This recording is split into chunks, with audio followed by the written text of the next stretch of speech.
కేవలం 7999K up to 10 kgs వరకు బరువు తగ్గి అధిక బరువు నుంచి వచ్చే ప్రధాన సమస్యలను దూరం చేసుకోండి. శోభిత వ్యాఖ్యలు ఇండైరెక్ట్ గా సమంతకే తగిలాయా?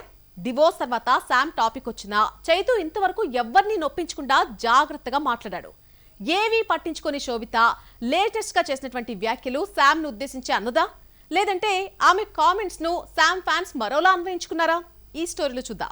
డివోర్స్ తర్వాత చైతు శోభితను పెళ్లాడితే కాస్త లేటైనా శామ్ కూడా ఓ ఇంటిదైంది. ది ఫ్యామిలీ మ్యాన్ 2 తీసిన దర్శకుడు రాజును ప్రేమించి పెళ్లాడింది శామ్.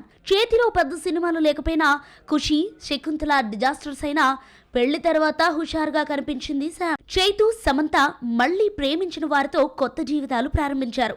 డివోర్స్ తర్వాత ఇద్దరి జీవితాలకు పెళ్లితో శుభం కార్డు పడింది. అంతా బాగానే ఉందనుకుంటే రీసెంట్ గా శోభిత వ్యాఖ్యలు సమంతకు తగిలాయంటూ ఫ్యాన్స్ ఫీల్ అయ్యారు.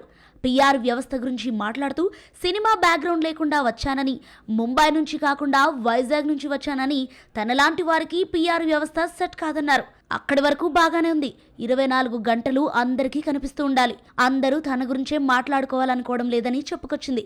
పిఆర్ కల్చర్ కొందరికే వర్కౌట్ అవుతుందని, తనకు అవసరం లేదన్నారు. పిఆర్ వ్యవస్థపై శోభిత ధూళిపాళ్ల ఇచ్చిన వివరణ సమంతకు తగిలాయి. చేతిలో సినిమాలున్నా లేకపోయినా, ఫామ్లో ఉన్నా లేకపోయినా సోషల్ మీడియాలో శామ్ యమ యాక్టివ్గా కనిపిస్తుంది. ఎప్పటి వరకు పోస్టులు పెడుతూ ఆడియన్స్కు టచ్లో ఉంటుంది. అందుకే ఫేడ్ అవుట్ అయినా అందరూ శామ్ గురించే మాట్లాడుకుంటున్నారు.